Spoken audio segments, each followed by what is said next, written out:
মাত্র 100 সেকেন্ডে খোসা ছাড়িয়ে কত বেশি কাঁচা সয়াবিন বা অ্যাডামামে খাওয়া যায় তা নিয়ে জাপানের নিগাতা অঞ্চলের নাগাওয়াকা শহরে হয়ে গেল এক তুমুল রোমাঞ্চকর লড়াই। গেল শনিবার অনুষ্ঠিত নবম বিশ্ব অ্যাডামামে স্পিড ইটিং চ্যাম্পিয়নশিপে অংশ নেন প্রায় 390 জন প্রতিযোগী। দর্শকদের চিৎকার আর উৎসব মুখর পরিবেশের মধ্য দিয়ে অনুষ্ঠিত এই প্রতিযোগিতার মূল লক্ষ্য ছিল স্থানীয় কৃষিপণ্যের প্রচার এবং খাবারের অপচয় রোধে সচেতনতা তৈরি করা।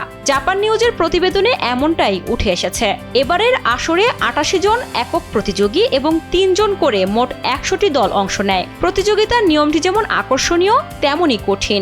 100 সেকেন্ডের মধ্যে প্রতিযোগীদের দ্রুততার সাথে সয়াবিনের খোসা ছাড়িয়ে ভেতরের দানা খেতে হয়। তবে কেবল দ্রুত খেলেই এখানে জেতা সম্ভব নয়। খাবারের প্রতি পূর্ণ সম্মান প্রদর্শন করা এই প্রতিযোগিতার মূল ভিত্তি। খাওয়ার সময় অসাবধানতাবশত একটি সয়াবিনও যদি হাত থেকে নিচে পড়ে যায় তবে চূড়ান্ত স্কোর থেকে প্রতি দানার জন্য 5 গ্রাম করে ওজন কেটে নেওয়া হয়। এই কঠোর নিয়মের কারণে সামান্য একটি ভুলে যে কোনো প্রতিযোগীকে ছিটকে পড়তে হয় শীর্ষ স্থান থেকে। গতি ও নিখুঁততার স্নায়ু যুদ্ধে প্রতি মুহূর্তেই থাকে চরম নাটকীয়তা। 2016 সালে নাগাওয়াকা অঞ্চলে একদল তরুণ কৃষক প্রথম এই অভিনব প্রতিযোগিতার সূচনা করেছিলেন। নিগাতা অঞ্চলকে জাপানের অ্যাডামামে কিংডম বলা হয়। এখানকার সয়াবিনগুলো শতভাগ পাকার আগেই অর্থাৎ 70 থেকে 80% পরিপক্ক হলেই গাছ থেকে সংগ্রহ করা হয়, যাতে এর ভেতরের তীব্র স্বাদ অক্ষুণ্ণ থাকে। কৃষকদের হাড়ভাঙা খাটুনিকে শ্রদ্ধা জানাতে এবং বিশ্বমঞ্চে এই কৃষিপণ্যকে তুলে ধরতেই প্রতি বছর এই উৎসবের